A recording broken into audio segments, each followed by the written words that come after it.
Today, we're going to pull back the curtain on one of the most incredible, mind-bending challenges in modern television, media synchronization. It's this invisible, super high-stakes race against time that literally makes every single live broadcast possible. So let's dive right in. And just so you know, this explainer is part 13 of our big 40-part series on modern broadcast studios, and it's all based on the fantastic guide from Virtualization Options LLC. Today, we are zeroing in on this absolutely critical topic of synchronization. You've all been there, right? You're watching a video and the audio is just a little bit off from the picture. The words don't quite land when the person's lips move. It's so distracting, it's annoying, and it just completely shatters the whole experience. Okay, now take that annoying little lip sync problem, and I want you to imagine scaling it up, like way up. Imagine dozens of video feeds, audio in multiple languages, closed captions, all sorts of data streams, and they all have to line up perfectly, all at the same time. That, my friends, is the daily headache for engineers in today's broadcast studios. So, before we can even talk about the solution, we have to really understand the problem. Let's dig into why this lip sync issue even exists on such a massive, massive scale. It really all boils down to a huge shift in how we handle broadcast signals. To really see what's going on, you have to look at the old way versus the new way. You see, back in the day, with a technology called SDI, everything was beautifully simple. You had one single dedicated cable, and it carried the video, the audio, and all the data all locked together in perfect harmony. But modern IP networks, the same kind that run the internet, they're a completely different beast. They take everything, chop it up into millions of tiny little data packets, and send them all off separately. It's incredibly flexible and powerful, but oh boy, it also introduces a whole lot of chaos. And this big shift to digital, well, that's what leads us to this chaos. For the engineers trying to make it all work, this is where the real challenge truly begins. I mean, just think about a modern live show. It is not just one signal.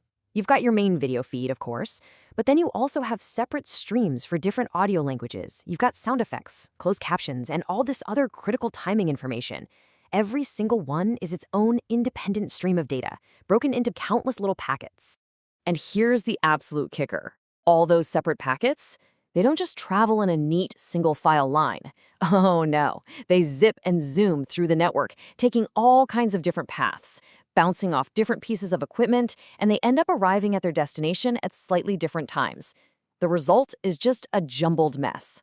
This is what the pros call network-induced timing variations.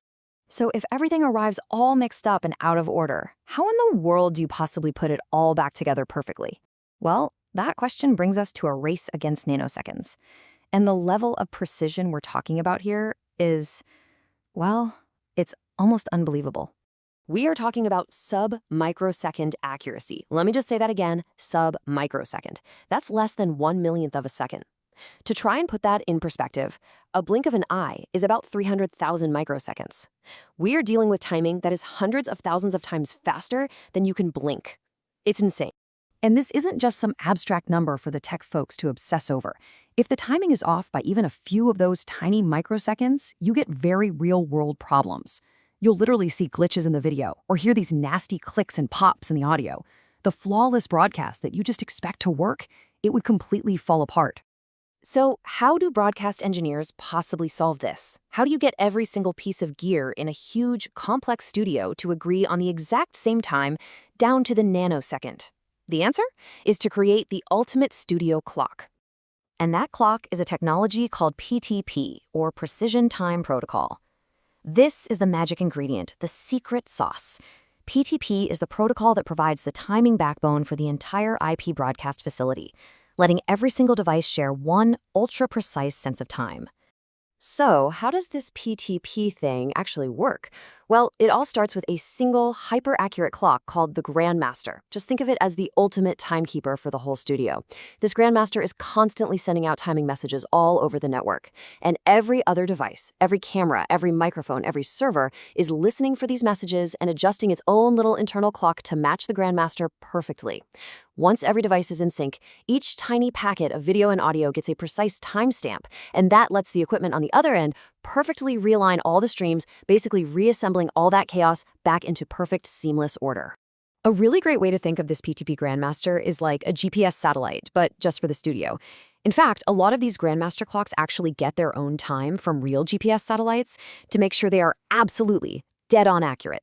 It provides that one, single, undeniable source of truth for what time it is that every other device can rely on. To really hammer home just how precise this all is, let's compare it to the kind of timing your office computer uses. Most regular computer networks use something called NTP, which is accurate to a few milliseconds. That's thousandths of a second. Totally fine for sending an email. But broadcast needs PTP, which is 1,000 times more accurate, operating in sub-microseconds. I mean, we are talking about a completely different league of precision here. And all of this incredible technology, this whole invisible race against nanoseconds, it all comes together to create what is essentially a perfect illusion. You know, there's a quote from the source material that just sums it up perfectly. It's really not an exaggeration to say that getting synchronization right is one of the single hardest and most important parts of building a modern television studio. That flawless live concert, that perfectly timed sports replay, that crisp news broadcast where every word and every image is in perfect sync, none of it is an accident.